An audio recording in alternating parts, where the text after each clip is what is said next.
in his 1+ seasons. Would that exactly be the right thing to do? That the words of Super Bowl champion Ryan Clark. You heard it in bits and pieces. He said it yesterday on Get Up. I want you to hear it in its entirety. Kyler over Lamar and justifying it to boot. If Kyler Murray right now was the quarterback of the Baltimore Ravens, we'd have much more confidence in them to win the Super Bowl. Period. We would. It wouldn't be a discussion. If you were starting your team, Kyler Murray would be your guy. It's not that I wouldn't take Lamar. It's just that with what I've seen from them, even with Lamar winning the MVP, if I had to put one at quarterback and say this guy takes X team to the championship, I'd always pick Kyler Murray first. I do know the majority of you are listening on ESPN Radio, but for those of you that were watching on ESPN News, Jay's laughing here because when Ryan made that comment, he was on the screen with our NFL analyst Dominique Foxworth, and the second the syllable came out of his mouth that he was going to go with Kyler over Lamar, Foxworth essentially got up from out of his seat and walked away. And frankly, if I wasn't plugged in with 10 different wires, I probably would do the same right now because it was a crazy comment. We're asking this morning, we're going to get your opinions, but this morning on the Dr. Pepper Twitter feed, who will win a Super Bowl first, Lamar or Kyler? Obviously, Ryan Clark has weighed in with Kyler, and to the amazement of me and I think many people listening, most of our listeners think it's Kyler Murray. 52% of those on the Dr. Pepper Twitter feed, with Bart shaking his head in the affirmative, saying Kyler Murray, including, I got to love this handle. Can I give this shout out to this handle? Obi-Wan Toffoli. So thank you for that. We get our smart picks and movies on Friday, so we'll have to wait. Just hit us up on the Dr. Pepper Twitter feed. Murray has more talent around him and a million-mile better coaching staff. I could not disagree with the second half of that statement more. Staff? Yes, I could not disagree with the second half of that statement. The Super Bowl winning. He's saying Cliff Kingsbury, Obi-Wan Toffoli is saying. You talking about the dude that got fired from high school? Well, you can't take someone seriously with that handle. You can't be named Obi-Wan Kenobi and then say something like that. That's not very futuristic. Obi-Wan Toffoli. Sorry, I called you Obi-Wan Tonoli. I don't even know what your name is anymore. If that's your name, I can't take you seriously. So he's essentially saying Cliff Kingsbury over John Harbaugh, who's a Super Bowl winning head coach, and Murray over Jackson. Harbaugh's winning percentage is like 73%. We're talking about two different things here. So who can win a Super Bowl first? That's the poll question. Is a different question than if you were to put Kyler Murray on the Baltimore Ravens and he would make them a Super Bowl contender. Right. I would disagree with that comment. I can't co-sign that by RC. When I look at who Kyler Murray is throwing the ball to, just ask Deshaun Watson how that's working out for him. When he's struggling and begging the Houston Texans not to trade Will Fuller, right? Right. DeAndre Hopkins is a top 3 receiver in the league. Larry Fitzgerald is there. They play the air raid system, 2 different styles in which they're playing. And Bart and I were talking about this during the break. Every time Lamar Jackson comes to the line of scrimmage, they're stacking the box against him because they seem like they're a one-dimensional offense. Because who's he throwing the ball to? Right. Willie Snead, who has 20 receptions this year. Willie Snead. And when you look at it, it's a difference in philosophies as well, because one is based on the run game, one is based on spreading everybody out and throwing the football. So if you put Kyler Murray on the Baltimore Ravens, he's going to be frustrated because he's going to have to throw into tighter pockets, which means more interceptions. They're not pushing the ball down the field because they don't have the weapons to push the ball down the field. Everybody knows Hollywood Brown is a fast receiver, but he's not a top 20 receiver in this league. You talk about Kyler Murray, you say Larry Fitzgerald, that's obvious. You say DeAndre Hopkins, that's obvious. Christian Kirk is a pretty good damn receiver as well. And then he also has the better running back.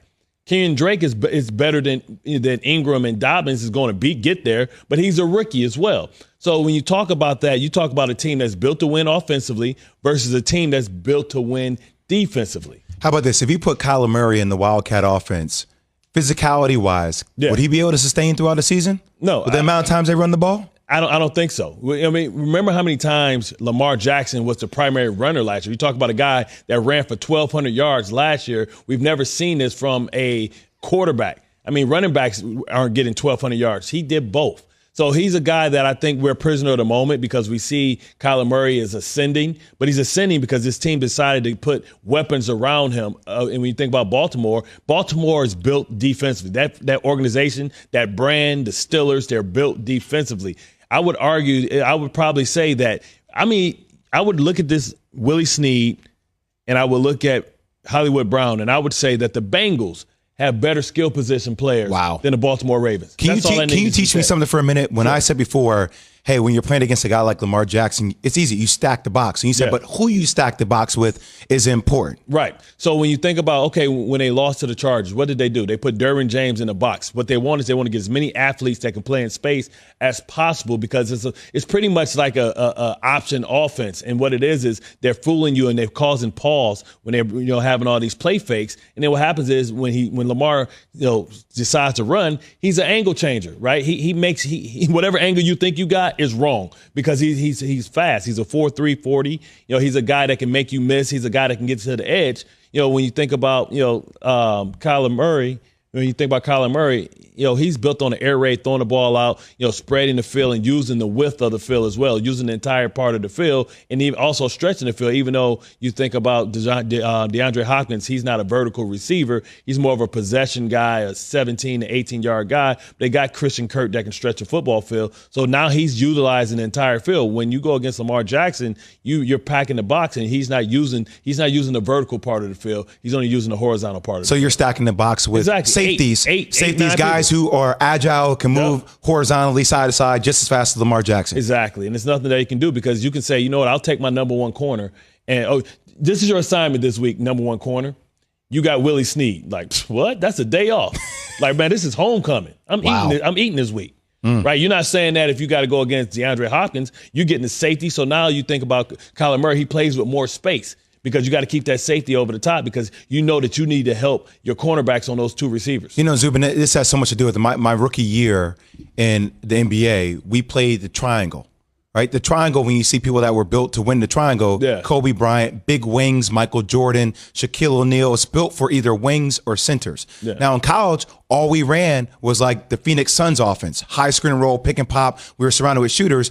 Dominated in that system, in that style, but in the triangle style, the ball was out of my hands. The only time I shot the ball was with 5 seconds or less in the shot clock. So style has so much to do on being whether you're conducive to being successful in that system or not. Styles make fights in boxing, basketball, and football, apparently. The Dr. Pepper call-in line, 888-SAY-ESPN, 888-729. Obi-Wan Kenobi, man. You Obi-Wan Tenoli. Yeah, he's central. We're asking Obi-Wan Toffoli. I still got it wrong. Who wins the Super Bowl first? Simple. Kyler Murray or Lamar Jackson? Again, the early results on the Dr. Pepper Twitter feed, 52% for Kyler Murray, which frankly really surprised me, but maybe the tide will turn by the end of the program. Again, we want to take your calls on it, so stack them up. 888-SAY-ESPN. Simple as that. Murray or Jackson, or if it's easier for you, Key, J, and Z on Twitter. Who wins the Super Bowl first? Kyler Murray, who's yet to play in a playoff game, or Lamar, who's disrespectful. They won a division last year. The reigning MVP. The unanimous reigning MVP. We should mention, how about we get your answer? We kind of got your rationale, but you guys haven't officially said it. So weigh in, 52% on Murray. Your thoughts, Murray or Jackson? Well, Ryan Clark isn't wrong, but he's not. He's right for different reasons, and it's because of the supporting cast. So I understand what he's saying, but if you put Kyler Murray on the Ravens with those weapons, I'm still taking Lamar Jackson. If you put Lamar Jackson out there with those type of weapons offensively, they're going to be much better. So you're asking me who could win the Super Bowl first? Yeah, that is the question. With the way their team is constructed? The Ravens. I would say the Ravens.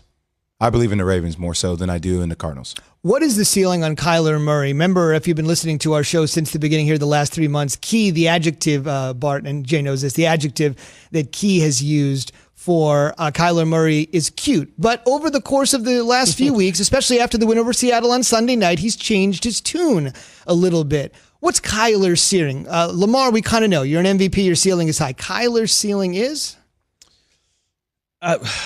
It's tough, man, because I've seen some things that concerns me about Kyler.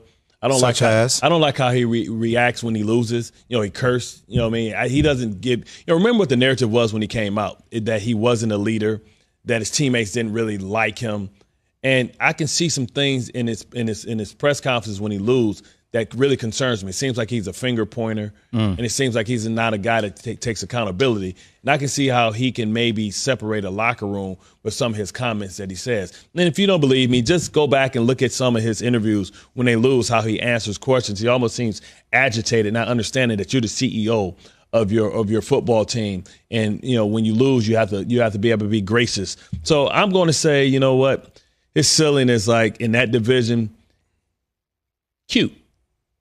I think he's like he may win a playoff game, a wild card, but I don't know if you can win with him. I don't like what I see from a leadership standpoint. Those are the early returns from Bart